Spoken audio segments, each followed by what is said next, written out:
ఇక గిడ చూస్తున్నారు కదల్లా రెండే రెండు పాల ప్యాకెట్లు ఈ రెండు పాల ప్యాకెట్లతో ఎండాకాలం మొత్తం సరిపోయే అంత ఐస్ క్రీమ్ అయితే తయారు చేసిన వారెవా టేస్ట్ ఏమన్నా ఉన్నదా సూపర్గా ఉంది.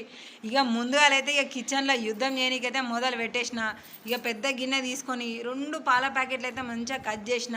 దాంట్లో ఇప్పుడు మనం పాలు వేసుకున్నాం అనుకోండి, చక్కెర ఎంత పోసుకుంటాం, ఇక దానికంటే బుత్తం అంతా ఎక్కువనే మంచిగా టేస్ట్ ఉండాలి కాబట్టి ఇక దాంట్లో సరిపడంత చక్కెర పెట్టేసిన.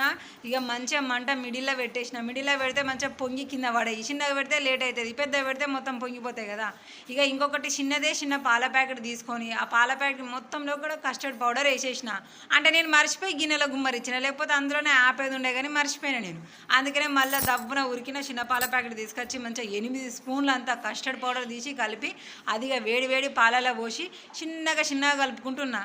అవును ఇట్లా పోసే కంటే పాలలోనే సపరేట్గా పౌడర్ అయితే మంచుకుంటుందేమో అని ట్రై చేశారు.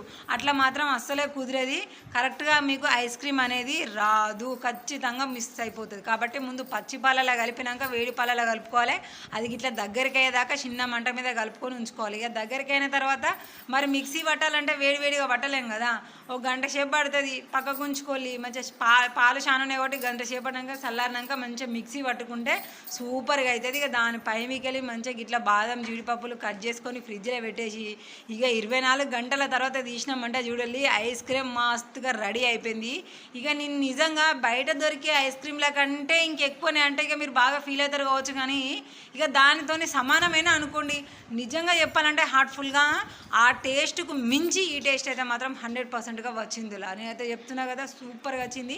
ఇంకొక మెయిన్ ఇంపార్టెంట్ ఏంటంటే బయట మనం డబ్బా తీసుకుంటాం, అది అరకిలో కూడా ఉండనే ఉండదు, కానీ ఎంత ఉంటుంది 100కి ఎబో ఉంటుంది. కానీ ఇక్కడ నాకు 60 రూపాయలు. ఇక చక్కెర దాన్ని కలుపుకొని ఇక శ్రమంతా కలుపుకొని ఒక 100 రూపాయలు వేసుకొని 100 రూపాయల ఎండాకాలం మొత్తం కూడా గడికింత తిననీకైతే మాత్రం ఐస్ క్రీమ్ గిన్నె నిండా రెడీ అంటే 1 కేజీ ఐస్ క్రీమ్ రెడీ అయిపోయింది 100 రూపాయలు పెడితే. మనకు బయట దొరుకుతుందనో దొరకదు. అట్లనే ఇంకోటి మనము స్వచ్ఛంగా మన చేతులతో మనం రెడీ చేసుకునే ఐస్ క్రీమ్ అంటే ఇంకా ఎంత హాయిగా ఉంటుంది.